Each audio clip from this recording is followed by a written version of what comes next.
cousin na yo. Asa cousin? Asa cousin? Non, qui n'est pas cousin. Non. Qui n'est pas cousin. Mais bon, je Qu'est-ce que un cousin? Non. L'homme de Dieu. Soki makamboyo et comme Elio, comme ça, bon ben ngatu solango. Non. Soki comme Elio, soki comme Elio pe. On doit ba douleur na ngote. Pour comme Elio te. Et ça soni. Ozoka mwana kuna na lula zaki mobulute kindumba salateni abazo teka makala na concentré makala na. Kwa kwa mukeno kwa mbawe nabakisi. Oye osepela mwana. Nga na bengaki yo po oya kusambisa ngati. Na bengaki yo na yebisa yo makambo yo mwana na bino akoze na kata ndako. Nga na yebike mwana ngaze pana. Ye mutasenga mbonga na pesa ko ye kalakate na tikala na nyongo na bango ta yabiki te. Na pesa ko mwana tamba zo mona. Oyaka na mwana. Uzomona. Oui na yaka na mwana maza mwana te. Na yebike ozana ye. Uzomona. Tindo we na ngabone yebike no ozana mwana nga. Before lukela ngaye. Ufuta kimbongo na boyete na pesa o mwana na maboko zo mwana yo kende. Kesa libala nayo. Oyaka na mwana Kishasa. Leo sikone Kishasa otini nga biena ya Kishasa. Na komi Kishasa bi akimanda. Kola kotuna nani? Ba boy koma na leta olukela mwana. Bapara na ngai balobi soki ngai na zongani na mwana mwasi wana bakoya epa na ngai mukolonga na kozala ebembe. Bino na ye bobala na ko boya mwana nanga tozonga ti peso balaka ye. Mais pour le moment to ngana place yo to kenanda.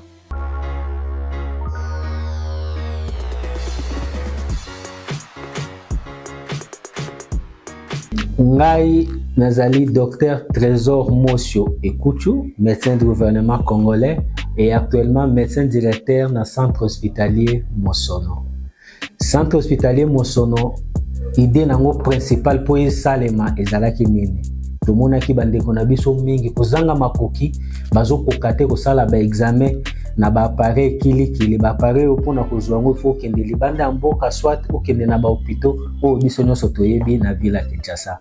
Alors biso tolingaki toti ya centre hospitalier Mosono na kati ya Bandal place oyo bandeko ebele bazangi mbongo ebele pona ko se faire soigner na ba millions biso toyebi mais kotiela bango siko ba appareil wana mais à moindre coût oyo kosala examen wana mais na prix ya muke.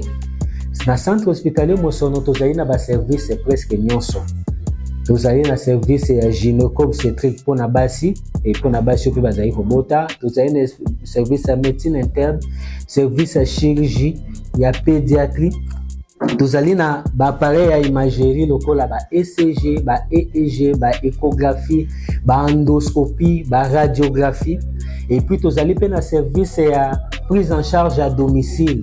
Okoki kobela ozana ndako makoki ko yo hôpital ezate obengi numéro na biso ya contact biso to délégué minganga ti place yo zali po bazwa yo en charge. Tozana banque du sang awe pana biso. Pendant un mois, ba spécialiste ya maladie gastro-entérologique, ba maladie etali kokonda sans koyeba cause, makila kosila pamba, libumu kovimba, ba gastrique, hémorroïdes. Alors tobengi ba spécialiste wana bazali na biso elongo awa pendant un mois. Pour na 10 000 francs kaka okutani na spécialiste ya ba maladie wana akomona yo et puis a traiter yo na 10 000 francs na yo kaka. Notre adresse, avenue Boula, numéro 19, quartier Aboula, commune Bandalungwa. Référence, église Mangembo. Pour tout contact, plus 243 82 053 25 52 85 00 120 22. Centre de santé Mosolo. La santé d'abord, l'argent après. Madame Sheila Mwanda, la visionnaire de la fondation Sheila Mwanda. Bien aimé, nous sommes en train de construire pour les orphelins. La construction est en cours. Yango na yeko solliciter batunion sur amité ya malamu. Oyo baluka ka place ko sunga, o baluka place ko pesa mbongo na bango. Ta la place ya malamu ya pesa mbongo na eza na orphelinat chez la Mwanda. Tozo construire pour na bana na baza na place ko lala te, o le baza na ba famille, o le baza na balabala, o le baza na église. Tozo tonga a cadre moko pour na bango, pour bango pasa luka bana nyoso ba sepela. Bien aimé dans les Seigneurs, je regardais encore dans la Bible, Nathalie, histoire ya Tabitha. Tabitha, elle faisait les bonnes œuvres. Abandé kotongela ba apôtre ba tinique. mais un jour à Koufa qui c'était vraiment fini pour elle, mais et l'autre ils ont ça qu'un bon Ezali mal bola mo abandé pour ça pour apôtre. Bien-aimé, ne te fatigue pas à faire le bien. Alors je suis venue interpeller à toute personne qui a la bonne volonté, qui cherche où aider les enfants, qui cherche où donner son argent dans la place ya malamu ya kuchambo unayo totongila bana nesika nzamba kozanga te pour la génération future parce que tika la nanunga mutute. C'est ce que je voulais interpeller, que le Seigneur nous bénisse, que le Seigneur touche nos cœurs ensemble et tout tient ma bobo tout continuer être tout bandit et que les rapides nzamba kozanga te kupambula. Je vous aime bien. Que le Seigneur vous bénisse, que la paix du Seigneur entre dans vos cœurs, dans vos maisons, dans le nom de Jésus.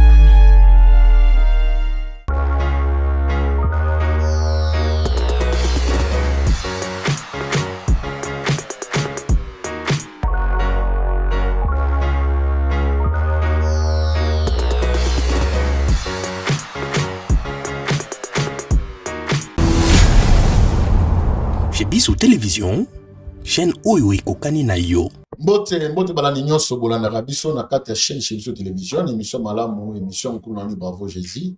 Je crois, lelo encore une fois, tous les bino na suite, il y a émission Bote Kolanda. En tout cas, il y a Maman Iguette, ici qui est Papa Joël, ici qui est William, des autres côtés qui, bino boulanda qui histoire très bien. Que Papa Joël plutôt, qui est qui, à côté de moi, si moi, on a quatre, il y a un beau lui là, qui est pour parler de la Maman Iguette. Donc, ma guette, c'est moi, chérie, na yemo wana comme William, sali no mona ki ya bengi sinzoka, bazo sa ba buzo ba mo et puis papa, je vais aller au kanga bango, takani bango aboye kolimbisa moi si na été, ana o sala comme ba ironi comme ça pour été tango. William na ko mona na, bon mona ki o nyo sur la. Oui, et il a qui ko mona na. Mais à ma grande surprise, nzoka démarche oyo papa ndeko Joel ya sala ki ya ko benga noko oyo. Wapi esika ma get ane pour oyo aliaki mbongo elibala si prendre nga kati ma monsieur na famille abi non lokola ye moko mama get ane maki mama awa il faut ne se sugela tozana noko tozana papa Joël na kati na tourner na zoloba donc ameni noko a même noko imba so kamo yebi likamte habite elon ba memeli mais ensemble abike yo nga pona fanda wana ye Papa Joël, il faut ce obligatoire de l'eau des années. Tout ça là, oh, bah, on va s'amuser tout ça là. Biso to kota mafana batuté, bah, on va m'aimer biso. Tout l'andaka ba. Merci beaucoup. Mbote, Papa Joël. Ah, Mbote, l'homme de Dieu. Boni. Nangolo vraiment Nzamba zo batel. En tout cas. Merci beaucoup. Et puis, Papa Boni. Ça va Nangolo kaka. Ça va Nangolo kaka. Je crois, Papa, ça flashait biso dit non. Yones alindo noko ya Maman Iguette. Ngai noko ya Maman Iguette Nzomba. Ok. Voilà, en tout cas. Papa Joël, invité. Papa. Il y avait déjà un problème. Je sais les cas qui. Il y a quand même pour arranger la famille. Bobimaki, mais à ma grande surprise, au Beninga, et puis au truc aux noko directement dans la chaîne. Papa. Ah non, prophète. Donc, na lingaki na zala clair na noko parce que yoza témoin pas ya noko vous allez le témoin parce que makambo ezo les kana vinanga donc il a évité comment noko parfois vous allez intonner pourquoi na memio na ndakute kokita masimanimba malamo na yena awa parce que ils ont un problème moko o ezo leka et pas nanga na ndako Nzumba Iguette abenga cousin na ye na mboka kuna aya pa na nga na ndako et cousin wana nga na yebike cousin na ye nzoka za mobali na ye kokuta bango avrakan boye na mbetu na ngai azwi cousin wana alalisi ye na mbetu na nga donc na yebite comment boye bikaye comment bovandaka na ye comment boye ona lingaki ke non so na minike na solo na ndako komona ke non na conseiller makambo to na latisi problème moko bike tam so kutinga bonne santé boye pona ba prophète ba benga kinga ba teinga nde ona bike non loko de bandaki kuna ba prophète et makambo et tokene na ba prophète déjà malamu na zonga nango kuna na boyi ke tokena ndako et depuis to bima a on évité prophète soki azonga lisusu wa banda tokenda na série get na ndako to longwa na awa pardon to bima boyi ayara su ndako te soki soni soki pending na évité soki azonga pa na bango na luila na évité ayaka sute na ndako aza te ayaka sute donc nayebi te yango nga nayebi noko naza clair soki azongi kuna gloire à Dieu ngai mbongo na ngai soki bokozala sincère ya kozongisela nga mbongo na nga bozongisi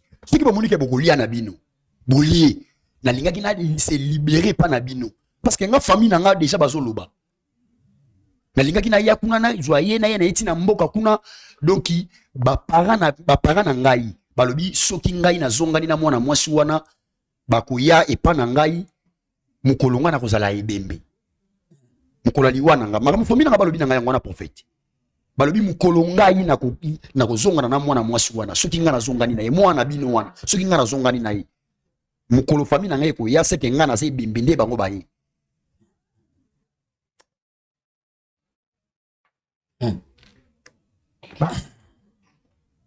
Merci Bokilo Joël. Naokiyo. Na kama minga na ndako te ozinga mbala moko ti awa. Yango mwasi na azapi. Na so yebisa awa. Na so yebiso awa. Tozala na ba prophète ba maîtriser nga ba pesinga yi conseil. Et puis naza mutu na yi na yo ka liloba nzambe. Naza mutu na yo ka liloba nzambe na koko sala te ke na yo ka liloba nzambe. Donc to bimine awa. Nga na oke liboso ya tikala ka sima. Na tana na sima be mutaza te na ke na nganda ko aza mukolo. Na ke na nganda na komi na ndaku zela mutu ayeti na kangi porte. Lobi na ngo ayeti. Bon. Na ebite soka azolala wapi soka ake wapi na ebite. Na obenga numéro nezo lekate. Andimaki teke rotine langa billet pona ko makama boye. Andimaki teke obenga nga po sima maboye. Esiko yo lobi faut pena yo kaye. Est-ce que c'est pas tellement deux témoins là? Bon, pas tellement trop dire au témoin parce que témoin peut être dans la prison, mais c'est juste que non. Mission de émission, tout ça émission pour la réconciliation famille. Tous les coups d'appel, il y a une sœur, là ça la marampole de la mission. Moi je l'ai, en tout cas je la connais pas, mais il maman il dit que je crois que Mbaki bien la mission. Tu fais là la mérite de couper la mission, les solo, nios. Je crois les solo peut-être dans la chambre à au bangote tu y mets bangoa si tu te lis dans la catégorie au mot c'est fini mais ma grâce c'est plus dans mon inde quoi benina comme ils disent maman il get ça la connaît pas la bino la nuit ina petit camine na moko comme on dit sur William yena wina bakabwa te baba kulingulia sana 14 ans na 15 ans pour mama na mikie balobana ka bomi baleke au club kabulate so muninga bali au kena muninga mais il retombe que maman il get quand même papa Joël la balaki na kini a chassa derrière papa Joël ici que il paraît avant pousser na imo comme William dans de fa nda et puis papa Joël zo imo get bilaki monsieur demi ça na nda zo ka mama ba mo samba de mukolo moko papa Joël ay ko kanga ba ona mbetu na moko avec le bola moi sina mobile ba kangi bangu bongo de monsieur Joël Akimaki et monsieur Soki William Akimaki Atikalaki il a fait qui sembla comme si le pôle qui il est kambwana qui avec bon balo moi cette chef façon de kambaba kuta bomba elaye asenga pardon ne ko moi ce qui peut se poser pour un poto benga yi ou asenga pardon il peut être comme avec non avant il y a le mécanisme mais c'est William Masani sur rien mais les pas question est qui il y a pas dit pour là c'est pas moi si accepta qui et puis William pas accepta avec qui il y a ta foxa qui il y a batuke donc moi mes amis moi il est quelqu'un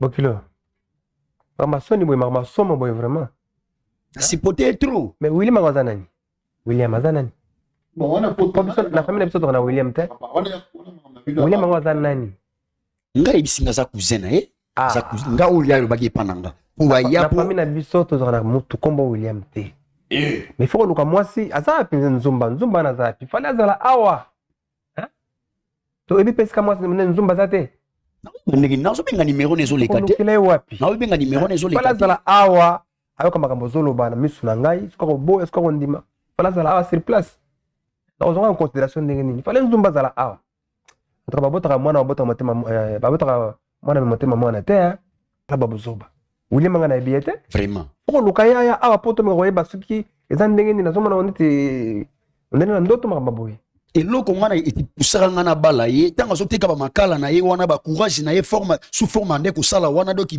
banzunzu wana azalaki nango koteka bamakala bitekateka na bike oyo soki nazwi ye na kitine na kisasa na ozala bien mais nakomi na kisasa wa doki okanisa na yeki na doki eloko moko ya mabe ya kopola mwana besili bala na ye ya kopola nana posa na kuta na nzuba nakomona ye ndenge nini awa ozwinga mbala moko masimani mati oye nanga awa tokolukele to bandapi yo mtu ozaka na ye awa nga nayebike mwana na ngai azalaka epa na yo ndenge nayeboye nayebike no bokilo abengi ngai so tokutani na okutana mwana siko obengi nga bomengi nga place aboye oncle nayebi mwana siko tokoluka nga nakolandela nde yoluka place mwana nga oncle kokima na ye eza soni sikonaomona ye su te eza soni yo mtu ozalaka na ye ifo olakisaka place mwana azali yo fozonga na lwila okende kotali na lwila akozonga na lwila me na lwila aza te nga na ndako na ngai nga na wuti lwila kuna aza na lwila te aza kuna te tindenge nazo ataki ezaki na mituka na ngai namona papa aza na mutuka ozokebe aza na bis oyo papa eloko te nga nabengaki yo mpo oya osambisa nga te Nga nabengaki yo nayebisa yo makambo oyo mwana na bino akoze na kati ya ndako nga nayebi ke mwana nanga te pana nayebaki mwana ndenge nayeboye nayebi ke mwana te pana yo l'homme de Dieu donc tangu apesaki nga mwana ye moto alia mbongo nyonso naboyi te nawangani te mbongo ye moto asenga mbongo napesaka ye atikalaka te natikala na niongo na bango ata ya biki te napesaka mwana nzambe azomona oyaka na mwana ozomona wi nayaka na mwana maza mwana te nayebi ke oza na ye ozomona tinde oye nanga boye nayebi ke no oza na mwana nanga ifo olukela ngai lukela ngai obeta masolo oyo na miso na ye bongo na ndima bongo ndima ndenge ni aza te excusez papa merci beaucoup papa Joël papa maman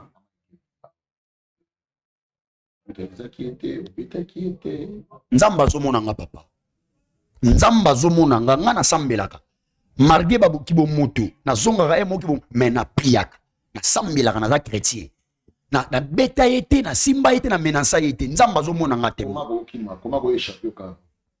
me oyo nga nazokanisa na kati ya motema na ngai eza soni kombo ifo olukela ngai ye eza soni olukela ngai ngai ava nazonga eza soni lukela ngai eza soni ozwaka mwana kuna na lula azaki mobulu te kindumba asala teni abazoteka makala na concentre makala na ye soka koye moke noko nabakisi oye osepela mwana oluli ofutaki mbongo na boye te napesa o mwana na maboko ozwa mwana yo kende kesa libala na yo oyaka na mwana na Kishasa yo sikona Kishasa otindeli nga biye na Kishasa nakomi Kishasa bi akima ndako sikona kotuna nani mama boye koma na leta olukela mwana c'est ça lukela ngai oncle na kati yo te yo soko na posa komema na leta kutu nde bien parce que ngai nyonso na nga ekozonga mbongo na nga na pesa oyo nga na pesa ekozonga lukela mwasi na yo yo na mobali na yo lukela mwasi na yo aya afanda awa ora konte makambo nyonso na miso na ye ok soka kondima soka koboya nalingaki nakuta niso na témoin témoin na yo mais aza témoin na ngai ndenge mikolo kozala na ndako awa présent na kosala ba démarche ndenge mikolo kozala na ndako na kosala ba démarche na kosala ba démarche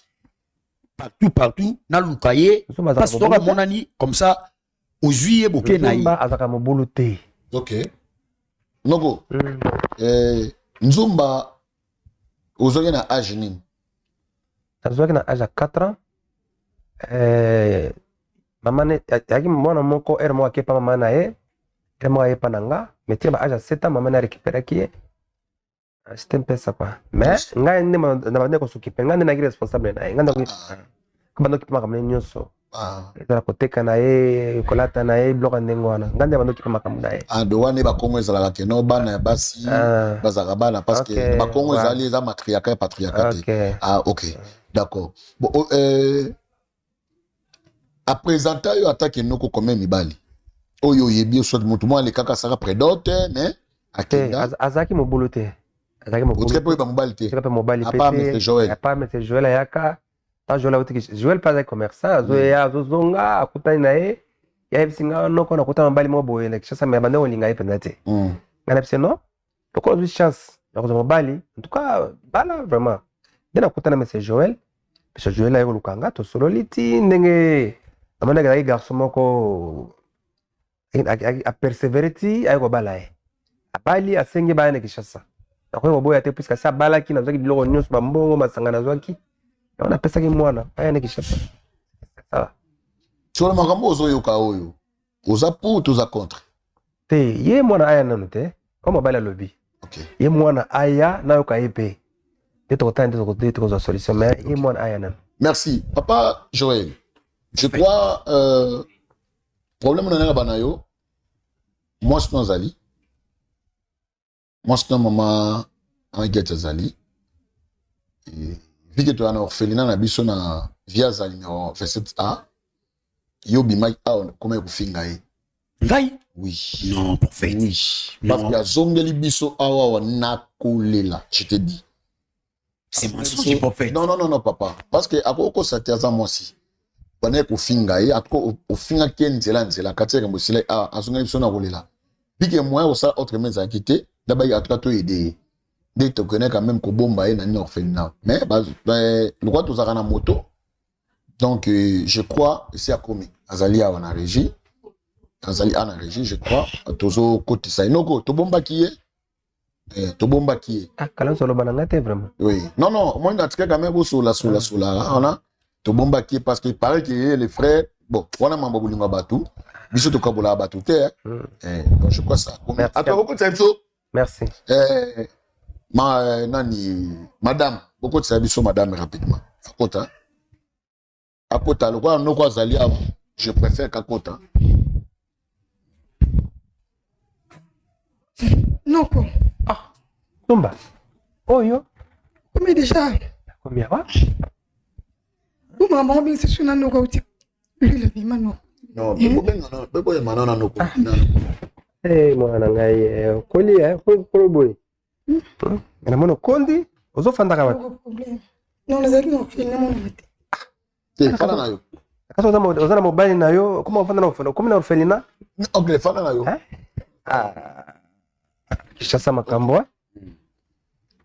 Je crois même yemo papa Joël a surpris comment na maman. Biso tebe na comme susu comment nzumba ndeto structure pa na yo. Te, nzumba comme nzumba. Donc na mono ngandi comment mingi. La dame est là. Tu m'as peu ko garder na orphelina na biso.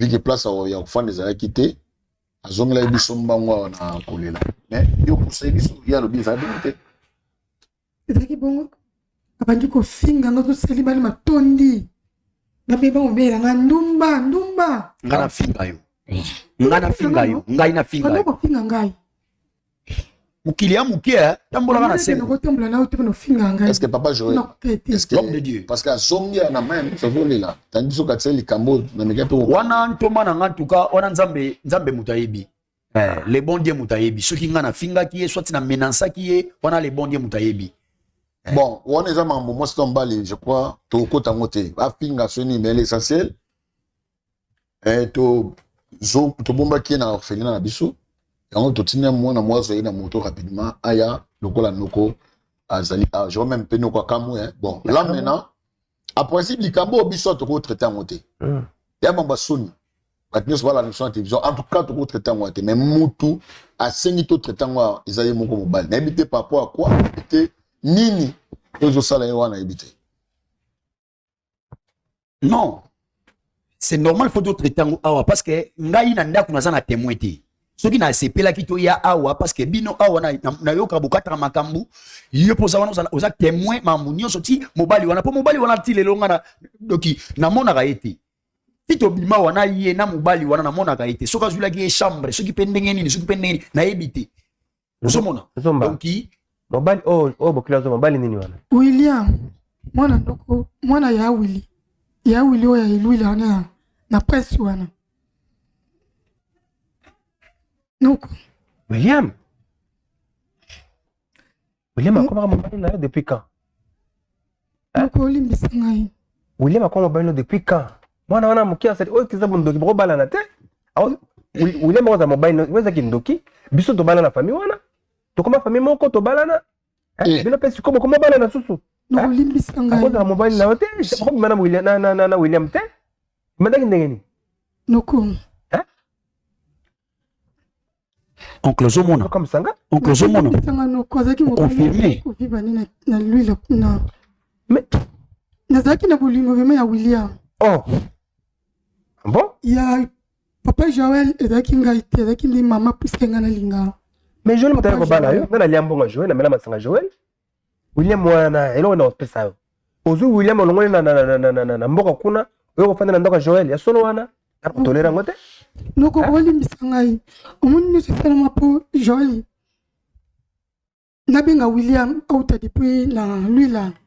Aya na Kenya azalaki mpo na ye moko Joël. Comment ça? Abandeki kovivre na nga lokola moninga na ye. Oh. Ata toza na ye na ndako ayebini basimba mwasi te. Vrai? Nasala boye tika na afatike, nasala boye dona naokoka te. Enge pusiki nga nazwa William aya awa. Po tobande na mesana deja na William. Jamais. Noko olimbisa ngai na mwana. Jamais. Tabi kobo. Moto te William wana, to bala na biso na bango. Yo ozo William, o futele biye pe ko ngalo nene aya tina kata Kinshasa awa. Ola nenda ndoko na mobile nayo. Bokilo na sala mbongo naye, na mela masanga naye. Na kata bengi singali kamsuki ya bakama kindoki. Kindoki singa boni bisa mobile nayo, ngana bidina osala te. Makama soni bodo onongoli na kuna tia makama soni vraiment. Ah nzomba. Ngana bako na kolisi boite, éducation na personne ya kiteko comme tiboé. Ah. Nukunaki na choite. Te wana vraiment, wana comme kindoki. Par contre, maman boite. Non. Limbisa nga papa. Oncle, na bandi o comprendre, hein? Limbisa ngai. Bon. Naza mwana mobali, na ebisio déjà o famille nanga balobaki po na ngai, na kondima te ke non famille nanga ba yinanga po nanga. Na solaki na yo déjà makambo nyonso. Alors, joyeux bozonga na ye kuna na lui là parce que mbongo nanga soki boko pesa bino soki boko pesa te donc nzamba yebi ndenga kofungola nga ba porte ya kozwa mbongo mususu. C'est ça. Limbisa ngai. Bayebi bino na ye bobala na. Limbisa nga papa. Ko boya mwana nanga tozonga ti peso balaka ye. Mais pour le moment to na place yo to kenda. Non oncle. To me na ko arranger makambo na ninga famille. Soko boy na yo nzoko le makamino na yete. Na OK. Na sepeli. Tozo oui, to kenda. Non le maïs. Na sepeli na point o soulever. Si ato ateka makala ti o lulele akomi boye. Bon, je crois c'est il y a ma famille. Na préféré qui est beau qui est aussi ça makamona na famille qui. Na famille. Il y a ma son. Na famille. Ah na yambi bino même ma son. Na plateau boye to ressemble cela mona te. Je crois na aussi na quatre émissions.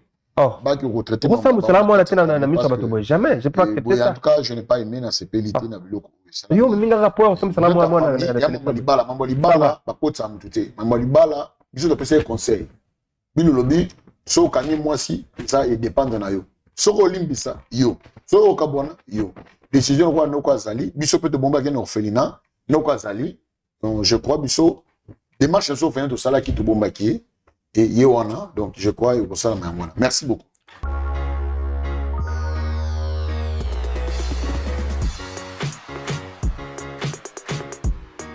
Ngai nazali Docteur Trésor Mosio Ekuchu, médecin du gouvernement congolais et actuellement médecin directeur dans centre hospitalier Mosono.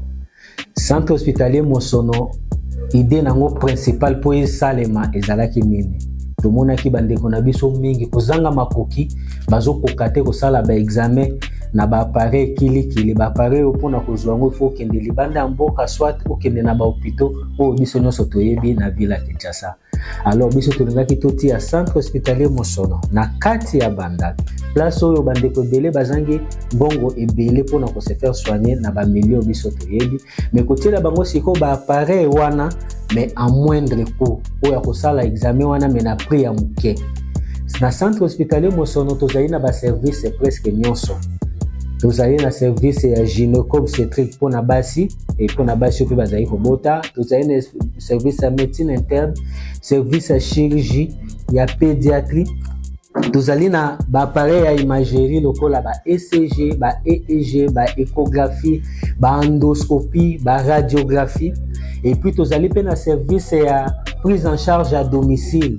Okoki ko bela ozana ndako makoki ya koya hôpital ezate obengi numéro na biso ya contact biso to délégué minganga ti place yo zali po bazwa yo en charge toza na banque du sang awa epa na biso pendant 1 mois baspécialiste ya maladie gastro-entérologique bamaladie oyo etali kokonda sans koyeba cause makila kosila pamba libumu kovimba ba gastrique hémorroïde alors tobengi baspécialiste wana bazali na biso elongo awa pendant 1 mois pona 10 000 francs kaka okutani na spécialiste ya bamaladi wana akomona yo et puis a traité yo na 10 000 francs na yo kaka. Notre adresse, Avenue Boula, numéro 19, quartier Aboula, commune Bandalungwa. Référence, église Mangembo. Pour tout contact, plus 243 82 053 25 52 85 00 120 22. Centre de santé Mosolo. La santé d'abord, l'argent après.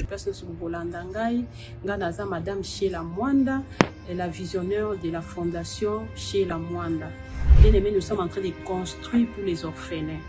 La construction est en cours. Il y a un sollicité batunion sur amité à malam.